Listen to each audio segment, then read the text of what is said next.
Hello बच्चों, let's read the question. The question says metallic sodium does not react normally with option A gaseous ammonia, option B butene, option C ethyne, option D tert butyl alcohol. इस question को solve करने के लिए हम सबसे पहले देखेंगे इसके अंदर इसका की concept.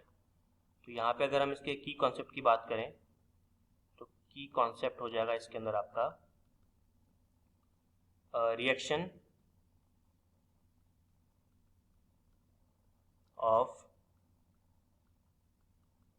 Metallic sodium. Reaction of metallic sodium.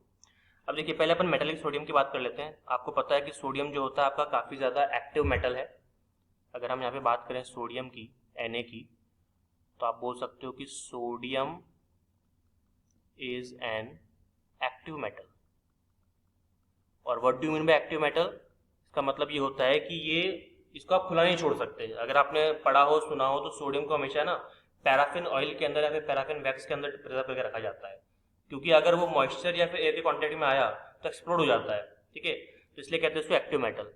और एक्टिव मेटल क्यों कहते हैं इसको? क्योंकि देखिए अगर आपके पास में सोडियम है तो सोडियम को अगर आपने ऐसे ही छोड़ दिया तो क्या करेगा, ये अपने में से एक इलेक्ट्रॉन को बाहर निकाल देगा और निकालते क्या बन जाएगा, Na+.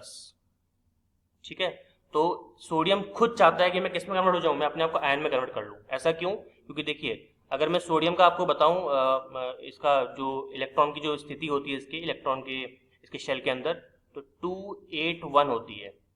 ठीक है, बस ये एक इलेक्ट्रॉन की वजह से ये ऑक्टेट कंप्लीट नहीं कर पाता है. तो क्या करता है, एक इलेक्ट्रॉन को बाहर निकाल देता है और क्या बन जाता है 2 और 8.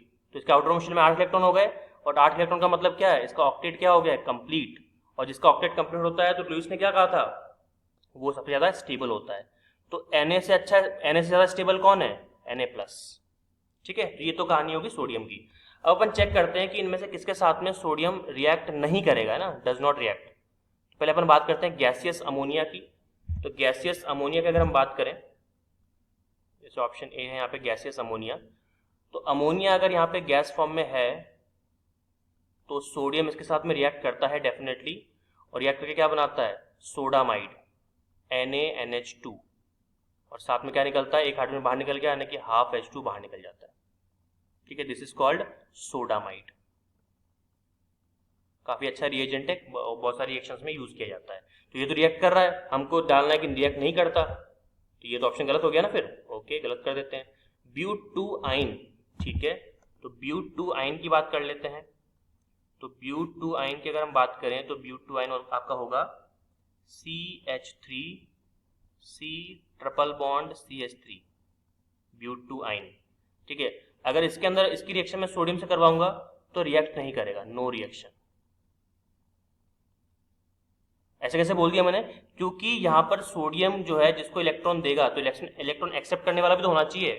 और आपको पता है कि जब भी एल्काइन होता है ना, एल्काइन ट्रिपल बॉन्ड का मतलब यह है कि यहाँ पर इलेक्ट्रॉन डेंसिटी काफी ज्यादा है, इलेक्ट्रॉन डेंसिटी हाई. तो जब पहले से वहां पे इलेक्ट्रॉन की डेंसिटी है तो फिर सोडियम ने इलेक्ट्रॉन दिया भी तो लेगा थोड़ी, वो नहीं ले पाएगा. ठीक है, तो यहाँ पे कोई रिएक्शन होगी नहीं. तो इसका मतलब क्या बी रिएक्ट नहीं करेगा? यस, बी रिएक्ट नहीं करेगा. तो आपका सही आंसर क्या आ जाएगा, बी आ जाएगा. सीओडी भी चेक कर लेते हैं. सी क्या है यहाँ पे आपके पास में, इथाइन. तो देखिए अगर इथाइन की हम लोग बात करें तो इथाइन यहाँ पे रिएक्ट कर जाना चाहिए.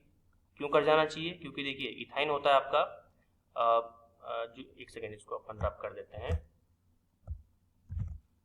इथाइन का स्ट्रक्चर अगर बनाऊं तो HC ट्रिपल बॉन्ड C और H.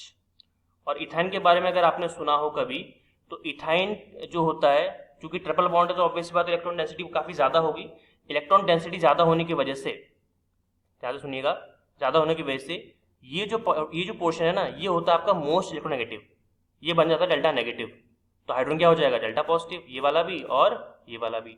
और अगर हाइड्रोजन यहाँ पे डेल्टा पॉजिटिव है तो जो यहाँ पे सोडियम इलेक्ट्रॉन बाहर निकाल रहा है क्या उसको एक्सेप्ट कर सकता है? बिल्कुल कर सकता है. तो सोडियम क्या करेगा, इस एक हाइड्रोजन को रिप्लेस कर देगा.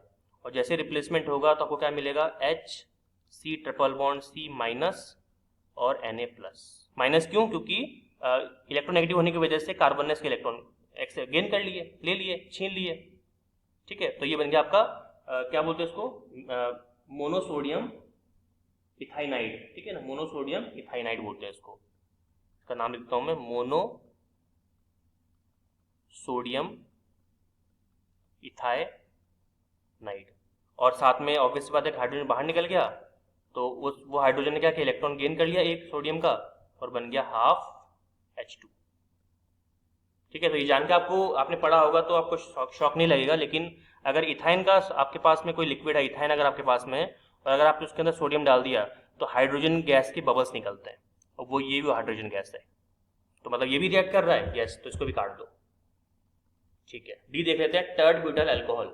तो टर्ड ब्यूटाइल अल्कोहल की अगर हम बात करें तो टर्शरी ब्यूटाइल अल्कोहल का मतलब हो गया कि हमारे पास में कंपाउंड का स्ट्रक्चर कैसा बनेगा, CH3 और यहाँ पे CH3 और ये आपका OH। ठीक है, और इसके अंदर आपने क्या डाल दिया, सोडियम डाल दिया है। अब आपको पता है कि टर्शरी ब्यूटाइल के अंदर जो आपका हाइड्रोजन है ये वाला OH वाला, ये कैसा है, ये आपका एसिडिक नेचर का, this is your acidic hydrogen, acidic hydrogen. और एसिडिक हाइड्रोजन होने की वजह से सोडियम ने जो इलेक्ट्रॉन दिया वो ये गेन कर लेगा और गेन करने की वजह से ये H+ के फॉर्म में बाहर निकल जाएगा, और जैसे बाहर निकलेगा तो हमको क्या मिलेगा, हमको मिलेगा CH3O- और Na+, और साथ में क्या निकल गया, हाफ H2। ठीक है, तो इस तरह से ये भी रिएक्शन पॉसिबल हो गई। It means we can say that D भी हमारा सही ऑप्शन नहीं होगा, तो सही आंसर क्या है, सही आंसर हमारा बी है, क्योंकि बी के साथ में आपका मेटलिक सोडियम रिएक्ट नहीं कर रहा है, और रीजन हमने कंप्लीटली यहाँ पे देख लिया है क्यों नहीं कर रहा है। ठीक है, तो आई होप आपको समझ में आया होगा। ठीक है, you understood it well, all the very best.